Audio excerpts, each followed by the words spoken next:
लिखते थे क्या? मैं कहा हाँ लिखते थे। बोला उनके पिताजी? मैं कहा लिखते थे। बोला उनके? मैं कहा लिखते तो थे, लेकिन तुम ये क्यों पूछ रहे हो? अब बच्चे ने जो जवाब दिया है सब आनंद आ जाए तो एक बार दोबारा।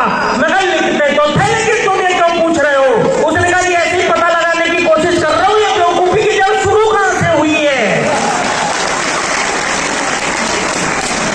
कोई सीरियसली लेता नहीं, हमको अपने काम सारे करने पड़ते हैं। मैं आपको बता रहा था साहब, टेंशन लेना कितना आसान है, मुफ्त में भी टेंशन हो जाती है। पीछे वालों तक को आवाज आ रही है ना?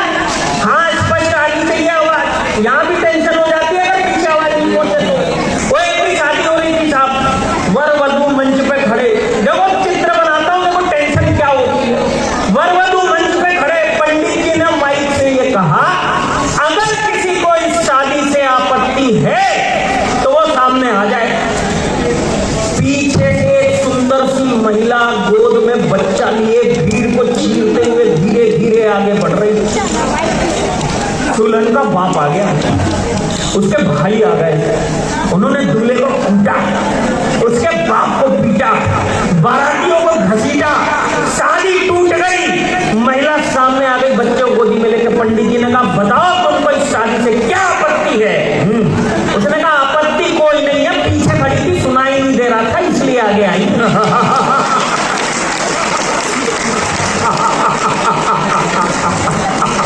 रूप से टेंशन मिल जाती है, सरप्राइज। आपको अंदाजा नहीं होता कि यहाँ भी टेंशन हो सकती है।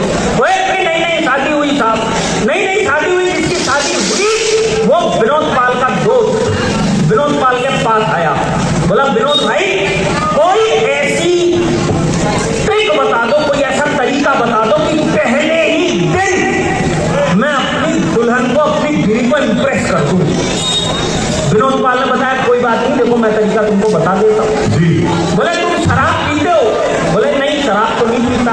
बोले ये बहुत अच्छा है, एक काम करना, पहली रात को शराब की एक बोतल लेके पहुंचना, बीवी देखेगी नाराज होगी, बोलेगी आज के बाद से शराब मत पीना, तुम बोतल फेंक देना, पीतो तो दिन वैसे भी नहीं हो, इंप्रेस हो जाएगी।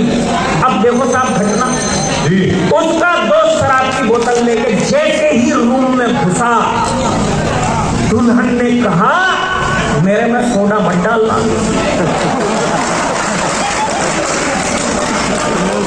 सरप्राइज हो जाता है, कभी भी आदमी सरप्राइज हो जाता है। अरे बात कर रहे थे, देखो पत्नियों की बात हो रही थी, सब कुछ चल रहा था। पत्नियां दो तरह की होती है साहब, दो तरह की होती है पत्नियां। एक वो होती है जो शांत होती है, सौम्य होती है, कोई झगड़ा नहीं करती, कोई लड़ाई नहीं करती, कोई बहस नहीं करती, किसी तरह की कोई डिमांड नहीं करती।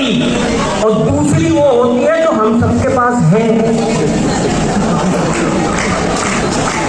टेंशन कहीं से भी आती है साहब। अरे वो एक गांव चली गई, भैया सुनना बढ़िया बात बता रहा हूँ, सरकारी गांव चली गई। आप सुनना मैडम, आप प्रशासन में हैं, वो गांव चली गई एक बुढ़िया, वो जाके उसने विधवा पेंशन का फॉर्म भरा, विधवा पेंशन का, और जाके जैसे ही बाबू को दिया तो बाबू ने देखा विधवा पेंशन का फॉर्म, देखते ही बोला अरे ताई विधवा पेंशन का फॉर्म। ताऊ जी को गुजरे हुए कितने दिन हो गए? ताई ने कहा कि ताई को गुजरे हुए घर बैठे उनका पी रहे। बोले फिर तुमने ये विधवा पेंशन का फॉर्म क्यों भरा? उसने कहा बाबू सरकारी काम है, जब तक ये अप्रूव होगा तब तक तो वो निकल लेगा।